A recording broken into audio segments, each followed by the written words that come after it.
Hello friends, मैं रेहान स्वागत करता हूं आप सभी का आपके अपने यूट्यूब चैनल रेहान मैथमेटिक्स में। तो कैसे हैं आप लोग? उम्मीद करता हूं कि अच्छे होंगे। घर में रहिए, सुरक्षित रहिए और अपने परिवार का भी ख्याल रखिए। चलिए, आज एक लेटेस्ट न्यूज में आप सभी को बता दूं कि जो बच्चे 2020 के बोर्ड एग्जाम यानी मैट्रिक का बोर्ड एग्जाम दे चुके हैं उनके लिए एक खुशखबरी है, क्योंकि उन लोग का अभी तक रिजल्ट नहीं आया और बहुत सारे बच्चे मुझे मैसेज कॉल करके पूछा करते थे कि सर रिजल्ट कब आएगा, रिजल्ट कब आएगा। तो आप सभी के लिए खुशखबरी है कि कल के पेपर में एक न्यूज आया था कि मैट्रिक का मूल्यांकन, मैट्रिक के कॉपी का मूल्यांकन जो है यानी जांच की प्रक्रिया लगभग 75% हो चुकी थी लॉकडाउन से पहले। जब लॉकडाउन आ गई, जब लॉकडाउन लागू हो गई, तब से ये हमारी जो लगभग 25% यानी 2 लाख कॉपी जो है जांच नहीं हो पाई। तो शिक्षा मंत्री ने यह डिसीजन लिया है कि 6 तारीख से जहां जहां ग्रीन जोन है, जी हां, ग्रीन जोन और ऑरेंज जोन वाले एरिया में 6 मई से उस कॉपी की जांच शुरू कर दी जाएगी। इस कॉपी की जांच में लगभग 1 वीक का समय लगेगा, 1 सप्ताह का समय लगेगा और 1 सप्ताह के बाद कॉपी की जांच की प्रक्रिया जैसे ही पूर्ण हो जाती है वैसे ही 1-2 दिन के बाद रिजल्ट डिक्लेयर कर दिया जाएगा मैट्रिक का। जी हां, तो आप लोग का आई होप कि आज 7 तारीख हो गया, 7 मई हो गया, यानी 15 से 20 के बीच में, 15 से 20 मई के बीच में आप सभी का मैट्रिक वालों का रिजल्ट आने वाला है। अगर आप रिजल्ट सबसे पहले देखना चाहते हैं तो आप इस चैनल को सब्सक्राइब कर लीजिए, बेल आइकन को प्रेस कर लीजिए, ताकि कोई भी इंफॉर्मेशन जैसे ही मुझे मिले मैं आपको इस चैनल पे अपलोड करूं और उसकी जानकारी आपको सबसे पहले मिल सके। ठीक है, मैं सबसे पहले आपको कैसे रिजल्ट चेक किया जाता है, कैसे आप अपना रिजल्ट खुद से 2 मिनट में चेक कर सकते हैं, मैं इस चैनल के माध्यम से आपको सबसे पहले बताऊंगा और आप अपना रिजल्ट खुद से चेक कर सकेंगे। ठीक है, चलिए तो आज की क्लास हम लोग शुरू करते हैं। जो बच्चे नए हैं इस चैनल पे, मैं उसको बता दूं कि इस चैनल पे शानदार तरीके से 9th 10th की मैथ, फिजिक्स, केमिस्ट्री की पढ़ाई कराई जाएगी। अभी हम लोग बोर्ड एग्जाम नजदीक है 21 वाले के लिए, मैट्रिक का 2021 में जो बोर्ड के एग्जाम देने वाले हैं उनके लिए ये इंपॉर्टेंट है, इसलिए मैं मैथ एनसीईआरटी शुरू किया। पहला चैप्टर वास्तविक संख्या हम लोग पढ़ रहे थे, शानदार तरीके से मैंने पिछले 7 क्लास किए, 7 वीडियो मैं अपलोड कर चुका हूं। आप अभी तक उस वीडियो को नहीं देखे हैं तो मैं इस वीडियो के डिस्क्रिप्शन में उसका लिंक दे दूंगा। आप आई बटन पे क्लिक करके वहां से आप डिस्क्रिप्शन में जाके सभी वीडियो को देख सकते हैं। ठीक है, चलिए तो आज की क्लास को मैं शुरू करता हूं। तो आज की क्लास को शुरू करते हैं। चलिए, वास्तविक संख्या में हम लोग पिछले वीडियो में हम लोग क्या सीखा था? पिछले वीडियो में परिमेय संख्या और अपरिमेय संख्या से रिलेटेड जो भी था, यानी एग्जाम में पिछले 3 सालों में जो भी प्रश्न पूछे जाते हैं, परिमेय संख्या क्या है, परिमेय संख्या से रिलेटेड जो भी ऑब्जेक्टिव प्रश्न पूछे जाते हैं, मैं सारे क्वेश्चन शानदार तरीके से करवा दिया। आप अभी तक नहीं देखे हैं तो पिछले वीडियो जाके पीछे का सभी वीडियो जाके देख सकते हैं। मैं उसका लिंक इस वीडियो के डिस्क्रिप्शन में देने वाला हूं या दे दूंगा। ठीक है, आप उस वीडियो को देख लीजिएगा, अच्छे से समझ जाइएगा। परिमेय अपरिमेय में आपको कहीं भी प्रॉब्लम नहीं होगी। मैं एक एक नंबर के लिए आपको बताया। आज हम लोग सीखने वाले हैं कि 2 नंबर में यानी सब्जेक्टिव प्रश्न में 2 नंबर में कैसे प्रश्न पूछे जाते हैं अपरिमेय या परिमेय से रिलेटेड। जी हां, और मैं आपको 2 क्वेश्चन बहुत ही ज्यादा इंपॉर्टेंट करवाऊंगा जो 2021 के बिहार बोर्ड के एग्जाम में 110% गारंटी है कि पूछा जाएगा। जी हां, आपको एक क्वेश्चन मैं आपको एकदम 100% पक्का करवा दूंगा और यहां से भी आप अपना 2 नंबर सिक्योर कर सकते हैं अपने एग्जाम के लिए। ठीक है, चलिए आज हम लोग सीखेंगे और बेहतरीन तरीके से सीखेंगे। आप लोग वीडियो को पूरा देखिएगा और बीच में छोड़ के कहीं मत जाइएगा। हाँ दोस्तों, वीडियो पूरा देखिएगा। अगर नहीं समझ में आएगा तो आप मुझे कमेंट कीजिएगा, मैं एक बार नहीं 10 बार आपको समझाऊंगा। बस आपका साथ चाहिए। ये चैनल आपका अपना चैनल है। आप इस वीडियो को अपने दोस्तों में ज्यादा से ज्यादा शेयर कीजिए। इस चैनल पे बच्चों को ज्यादा जोड़िए ताकि वो सभी भी इसका फायदा उठा सके। घर में हैं, पढ़ नहीं पा रहे हैं, किसी ना किसी कारणवश से लाचार हैं, गरीब हैं, कोचिंग ट्यूशन नहीं जा पा रहे हैं, आप इस चैनल पे उस बच्चों को जोड़िए, सभी के पास वीडियो भेजिए ताकि इस चैनल के माध्यम से वो भी अच्छे स्कोर कर सके। जी हाँ, मैं आगे आपको फैकल्टी लाने वाला हूँ इस चैनल पे कि बोर्ड एग्जाम का 6 महीने में मात्र कैसे प्रिपरेशन करें और टॉप कैसे करें। जी हाँ, मैं सारी जानकारी इस चैनल के माध्यम से दूंगा। आप चैनल को सब्सक्राइब कर लीजिए, बेल आइकन को ऑल पे प्रेस करके ऑन कर लीजिए। चलिए आज की वीडियो शुरू करते हैं। तो आज की क्लास हमारा है वास्तविक संख्या का, ये पार्ट 8 होगा, ये 8वां क्लास है, 8वां क्लास हम लोग पढ़ेंगे। तो चलिए हम लोग एक्सरसाइज से ही शुरू करते हैं। एक्सरसाइज 1.3 को हम लोग आज कंप्लीट करने वाले हैं। थोड़ा सा वीडियो अगर लंबा हो जाए आप लोग इसे पूरा जरूर देखिएगा, क्योंकि मैं इस एक्सरसाइज को पूरा कंप्लीट करवा दूंगा और मैं बताऊंगा कि यहाँ से क्वेश्चन हर साल पूछे जाते हैं और पिछले 3 साल का क्वेश्चन मैं आपको होमवर्क में दूंगा बनाने के लिए। तो हम लोग अब एनसीईआरटी का पहला क्वेश्चन, एक्सरसाइज 1.3 का पहला क्वेश्चन देखेंगे और उसको सॉल्व करते हैं। चलिए पहला क्वेश्चन एक्सरसाइज 1.3 का है। एक्सरसाइज 1.3 का पहला नंबर का क्वेश्चन है कि सिद्ध कीजिए कि रूट 5 एक अपरिमेय संख्या है। सिद्ध सबूत मांग रहा है, सबूत होता है ना, प्रूव करने के लिए मांग रहा है कि प्रूव दैट, आप इसे प्रूव कीजिए कि यह एक अपरिमेय संख्या है। तो आप जैसे कोर्ट में जाते हैं, किसी को आप गुनहगार ठहराइएगा तो आपको जो होगा जज जो होते हैं वो आपको, जस्टिस जो होते हैं वो आपको क्या कहेंगे कि आप इसे प्रूव करके दिखा सकते हैं कि ये चोर है या गुनहगार है। आप तब एडवोकेट का काम क्या होता है, वकील का, कि आप वो बहस करते हैं और उसके सबूत देते हैं, तब वो या तो गुनहगार होते हैं या तो बेकसूर होते हैं, वहां से वो क्लियर होते हैं। तो यही क्वेश्चन के लिए सबूत मांग रहा है कि ये अपरिमेय संख्या है। आप बताइए, सिद्ध करके दिखाइए कि अपरिमेय संख्या है। तो हम लोग इसको सिद्ध करेंगे। सिद्ध करने के लिए पहले हम लोग इसे मानेंगे क्या, कि माना रूट 5 एक परिमेय संख्या। हम लोग पहले इसे अच्छा इंसान मानेंगे और अच्छे इंसान का क्वालिटी नहीं आएगा तो लास्ट में क्या होगा, जो था वही हो जाएगा। तो हम लोग इसे कैसे बनाएंगे, देखिए मैं यहाँ पे बना चुका हूं, अब आपको अच्छे से समझा देता हूं। आप बिल्कुल चिंता मत कीजिए, एक एक चीज मैं आपको समझा दूंगा।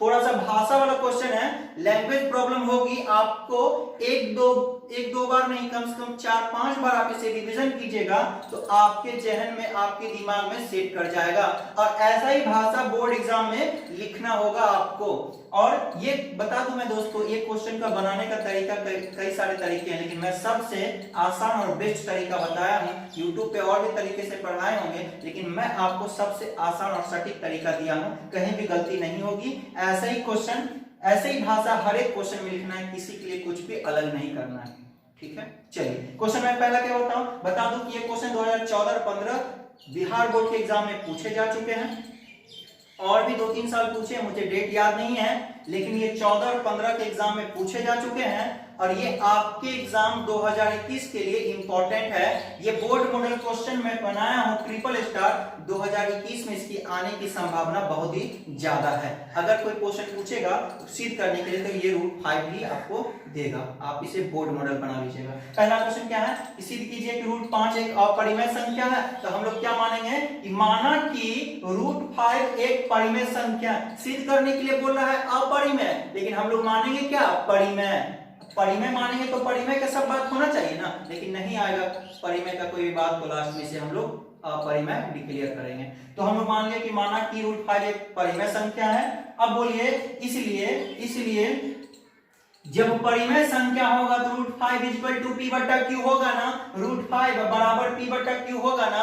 क्यों, क्योंकि मैं आपको अच्छे से पढ़ा चुका हूं कि किसी भी परिमेय संख्या को पी बटा क्यू के रूप में लिखा जाता है। तो यहाँ पे हम ब्रैकेट में लिख भी दिए, देखिए क्योंकि किसी भी परिमेय संख्या को पी बटा क्यू के रूप में लिखा जा सकता है या लिखा जाता है।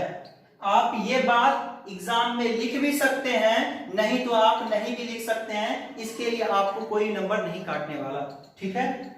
ये 2 लाइन का जो मैं बात लिखा हूं यहाँ पे, किसी भी परिमेय संख्या को पी बटा क्यू के रूप में लिखा जा सकता है, ये आप लिख भी सकते हैं, ना तो आप नहीं भी इसे लिख सकते हैं, ठीक है, आपके ऊपर डिपेंड करता है। लेकिन हाँ, ये बात लिखना जरूरी है, जहां P और Q कोई पूर्णांक है और Q nought is equal to 0 होगा, ये मैं आपको परिमेय और परिमेय और अपरिमेय का जब डेफिनेशन लिखाया था, परिभाषा में करवाया था, तो वहां पे भी मैं आपको समझा दिया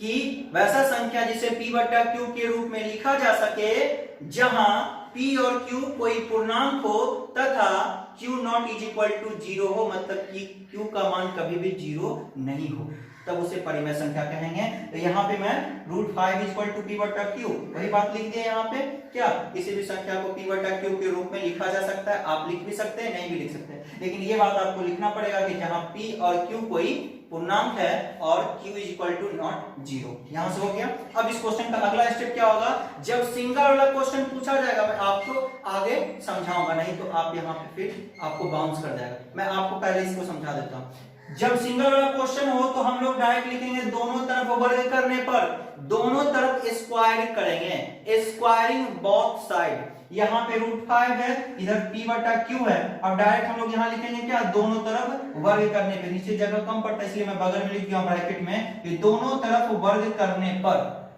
वर्ग का मतलब होता है स्क्वायर, ब्रैकेट में लिखा और इसके ऊपर स्क्वायर कर दिया, इसको भी ब्रैकेट के अंदर लिखा और स्क्वायर कर दिया। कहीं भी दिक्कत हो मुझे कमेंट कीजिएगा, मैं आपको फिर से समझाऊंगा। चलिए, अब आपको मैं बताया था कि रूट स्क्वायर से रूट क्या होता है, कट जाता है। स्क्वायर से रूट कट जाएगा तो क्या बचेगा 5, और यहाँ पे p बटा q है, इस पूरे पे स्क्वायर है। मैं ये भी आपको बेसिक क्लास में करवा चुका हूँ कि p बटा q का अगर पूरे पे स्क्वायर है तो ये इसके लिए भी होगा और ये इसके लिए भी होगा, तो अलग करेंगे तो p का स्क्वायर भी होगा और q का भी स्क्वायर होगा।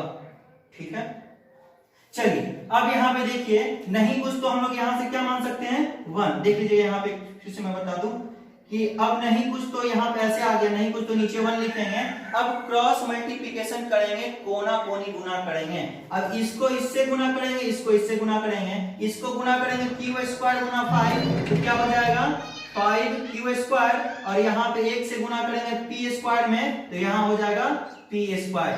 कहीं दिक्कत हो तो तुरंत मुझे बताइएगा। अब देखिए यहाँ पे एक चीज और ध्यान दे दीजिए, मैं बता दूं थोड़ा सा पहले आपको कि जैसे कोई नंबर 5 है और इधर p स्क्वायर है। दोस्तों एक बात आप अच्छे से जान लीजिए, ये बेसिक की जानकारी है कि किसी भी साइड से स्क्वायर हटता है दूसरे साइड जाता है तो रूट चढ़ जाता है, स्क्वायर हटता है तो रूट चढ़ जाता है। अगर यहाँ से स्क्वायर हटाएंगे तो यहाँ पे रूट चढ़ जाएगा, इस साइड से स्क्वायर हटाएंगे इधर रूट चढ़ जाएगा। अगर किसी पे रूट रहता है, अगर रूट को हटाएंगे तो यहाँ पे आपका स्क्वायर चढ़ जाता है। समझ गए, यानी रूट स्क्वायर हटाएंगे तो रूट चढ़ेगा और रूट हटाएंगे तो स्क्वायर चढ़ जाएगा। ठीक है, अब यहां से अगर ये स्क्वायर हटा देंगे ये आपका रूट चढ़ जाएगा। नीचे वही किया मैं, क्या यहां से देखिएगा p स्क्वायर है, इधर क्या है 5 इंटू क्यू स्क्वायर। अब यहाँ पे p स्क्वायर, ये स्क्वायर हटेगा तो इधर रूट चढ़ेगा कि नहीं चढ़ेगा। यहाँ पे अगला स्टेप में मैं यहाँ से स्क्वायर हटा दिया और यहाँ पे रूट के अंदर जो मैं root under 5 into q square लिख दिया। क्यू का स्क्वायर तो पहले से था ना, तो क्यू स्क्वायर यहाँ पे लिखा गया। अब बोलिए कि देखिए रूट के अंदर से अब यहाँ पे मैं समझा दूं आपको, root under 5 into q square है, इधर p आपका है। कौन जेल से बाहर निकलेगा, जिसका जोड़ा बनेगा वो निकलेगा। √5 का वर्गमूल तो होता नहीं है, 2 नंबर हम इसको ऐसे लिख सकते हैं। देखिए √5 into root under q square ऐसे लिख सकते हैं बिल्कुल। ये तो इसका साथ देने वाला कोई नहीं, ये तो रूट के अंदर ही रह जाएगा क्योंकि √5 का वर्गमूल नहीं होता है। लेकिन ये स्क्वायर है और स्क्वायर से रूट खत्म होगा तो क्या आ जाएगा, ये बाहर आ जाएगा, क्या क्यू आ जाएगा बाहर। ठीक है, तो अगला स्टेप में मैं क्या किया, यहाँ से root under 5 q square, root under 5 का वर्गमूल नहीं होता तो रूट अंदर में 5 ही रह गया, और क्यू स्क्वायर है तो क्यू स्क्वायर है, इसके पास स्क्वायर था तो ये रूट से काट के बाहर आ गया। ठीक है, कोई दिक्कत। अगला स्टेप क्या है, अगला स्टेप में फिर यहां से लिखे आपको समझा दूं। अगला स्टेप है √5 इंटू क्यू बराबर में p। अब बोलिए कोई भी नंबर इधर गुना में रहता है ना, कोई भी नंबर इस साइड गुना में रहेगा तो नीचे इधर लाएंगे तो डिवाइड में हो जाता है। कोई भी नंबर अगर इस साइड गुना में है तो डिवाइड में यानी भाग में लाएंगे तो गुना में हो जाता है। सॉरी गुना में रहेगा तो भाग में हो जाएगा, और यही नंबर इधर भाग में है ना, इस साइड भाग में है, अगर इधर लाएंगे तो ये आपको गुना में हो जाएगा। ये भी कंसेप्ट आपको धीरे धीरे सिखा दूंगा मैं कि कोई भी नंबर अगर इंटू में है, इधर इंटू में है, यहाँ से हटेगा इस साइड आएगा, ये बराबर होता है, मतलब डिवाइड का चिन्ह होता है, इस पार और उस पार, यहाँ से ये हटेगा तो यहाँ आ जाएगा आपका क्यू आ जाएगा नीचे, समझ गए। तो यहाँ से मैं अगला स्टेप में क्यू जो यहाँ गुना में था ये इधर आ गया, उस साइड भेजे तो यहाँ डिवाइड में आ गया, यानी बचा यहाँ क्या √5 और यहाँ बच गया क्या p/q। अब बोलिए √5 क्या है, मैं आपको बताया कि √5 क्या है, पिछले क्लास में बताया था ना, √5 का कोई वर्गमूल नहीं होता, तो √5 क्या अपरिमेय है, तो मैं अपरिमेय लिखा, यहाँ लिखा इसलिए √5 के सामने अपरिमेय लिखा, बराबर था तो बराबर दिया, और p/q, तो p/q को p/q को क्या कहते हैं, p/q अगर कोई संख्या p/q में रहे तो उसे क्या कहते हैं, परिमेय संख्या, तो p/q ऐसे परिमेय लिखते हैं, यानी अपरिमेय और बराबर परिमेय लिख दिए, ये आपका अपरिमेय हो गया और बराबर दी, और ये आपका परिमेय हो गया। अब बोलिए, अब हम लोग क्या माने थे, √5 को क्या माने थे कि माना कि √5 एक अपरिमेय, सॉरी माना कि √5 एक परिमेय संख्या है, लेकिन आ क्या गया अपरिमेय आ गया। हम इसको अच्छा इंसान माने थे, लेकिन ये तो बेईमान निकला। तो √5 था परिमेय माने, लेकिन अपरिमेय आ गया, और p/q परिमेय यहाँ लिखा गया। तो हम क्या लिखेंगे अब, अतः हमारी मान्यता गलत है। अरे हमने जो माना था वो गलत हो गया, तो हम क्या लिखेंगे, अतः हमारी मान्यता, हमने जो माना था वो गलत हो गया। क्या कि √5 एक परिमेय संख्या है, यही माने थे ना कि अतः हमारी मान्यता, क्या माने थे कि माना कि √5 एक परिमेय संख्या है, और मैथ में कुछ भी पॉसिबल है, कुछ मान सकते हैं। माना कि √5 एक परिमेय संख्या है, तो यहाँ तो अपरिमेय आ गया, तो यहाँ पे लिखेंगे अतः हमारी मान्यता, मेरा मानना गलत है कि √5 एक परिमेय संख्या है। ये माने थे गलत हो गया, अतः या इसलिए √5 एक अपरिमेय संख्या है। डिक्लेयर, ये आपका प्रूफ हो गया। दोस्तों इस क्वेश्चन में कुछ नहीं है, थोड़ा सा कैलकुलेशन है, बाकी बात ये भाषा के ऊपर ही डिपेंड करता है। ये भाषा आपको एक बार नहीं 5 बार 6 बार 7 बार आपको लिख के इसे बिल्कुल अच्छे तरीके से याद कर लेना है, ताकि आपको कहीं भी कंफ्यूजन ना हो। कोई सा भी क्वेश्चन ये रहे, आपको नंबर चेंज करके मैं अभी आप समझा रहा हूं, तो आप डायरेक्ट यही हूबहू भाषा को लिखना है, बशर्ते नंबर चेंज कर देना। मैं आपको यहीं से होमवर्क पहले दे रहा हूं, पहले आप देख लीजिए इसके लिए कि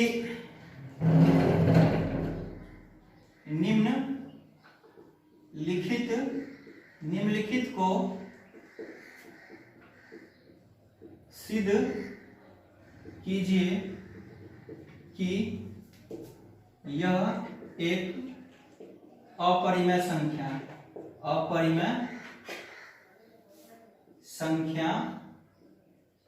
है। पहला क्वेश्चन मैं आपको दे रहा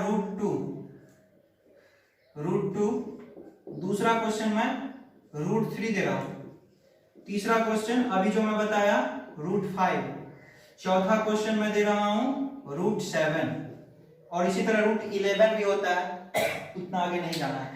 ये क्वेश्चन आपको 2020 के सेकेंड सीटिंग में पूछा है। ये क्वेश्चन 2020 के सेकेंड सीटिंग में पूछा है। क्या पूछा है, सिद्ध कीजिए कि √2 एक अपरिमेय संख्या है, और जैसे पढ़ाए हैं अभी वैसे ही बनाना है। भाषा सब कुछ वही लिखना है, जहां पे √5 लिखे थे वहां पे √2 लिखना है, जहां पे √2 लिखेंगे वहां पे √5 लिखना है, जहां पे √5 लिखे तो वहीं पे √3 लिखना है, वहीं पे √7 लिखना है। बशर्ते जो नंबर देगा वही सब नंबर चेंज करेंगे, बाकी बात जो आपका भाषा था वही भाषा आपको लिखेंगे, वही भाषा आपको लिखना है। ठीक है, ये क्वेश्चन आपको 2017 में सेकेंड सीटिंग में पूछा गया था। ये क्वेश्चन 2017 सेकेंड सीटिंग में पूछा है। ये भी क्वेश्चन आपको पूछ चुका है बहुत अच्छे शानदार तरीके से, और आपको घबराने की कोई जरूरत नहीं, आप आसानी से इसे बना सकते हैं। ठीक है, √5 ये आपको मैं बता चुका हूं कि 14 में 15 में और याद नहीं आ रहा, 14-15 में पूछा है और ये क्वेश्चन अभी तक नहीं पूछा है।